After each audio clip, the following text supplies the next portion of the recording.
আসসালামু আলাইকুম। মজাদার এই মাছ রান্নার জন্য আমি প্রথমে মাছগুলোকে নুন দিয়ে খুব ভালো করে কষলে একটু ধুয়ে নিব।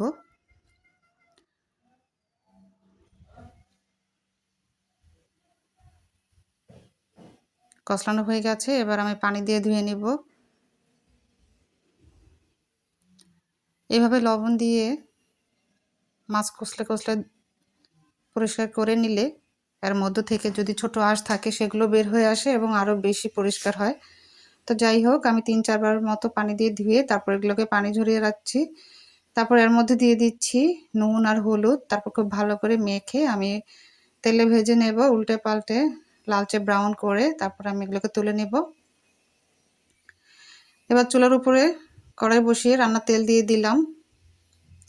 তেলটা গরম হলে এর মধ্যে আমি পেঁয়াজ আর টমেটো পেস্ট দেব। পেঁয়াজের পরিমাণটা একটু বেশি আছে। এবার এটাকে ভাজবো 2 মিনিটের মতো, যেন কাঁচা গন্ধটা না থাকে। তারপর এর মধ্যে দিয়ে দিলাম আদা রসুন পেস্ট। আরও 2 মিনিটের মতো ভাজবো আমি মশলাটাকে। কাঁচামরিচ ফালি করে দিয়ে দিলাম 4-5টির মতো। হলুদ গুঁড়ি, মরিচের গুঁড়ি, জিরার গুঁড়ি, ধনিয়ার গুঁড়ি দিয়ে আমি মশলাটাকে কষাবো প্রায় 3-4 মিনিটের মতো। তো মশলাটা যেন পুড়ে না যায়, এই জন্য আমি একটু পানি দিয়ে নিলাম।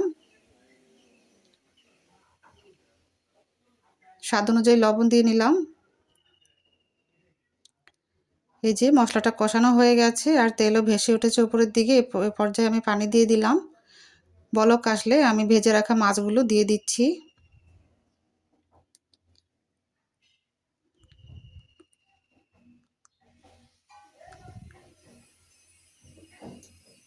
এই যে 3-4 মিনিট রান্না করার পরে মাখো মাখো হলে আমি এটাকে তুলে নেব।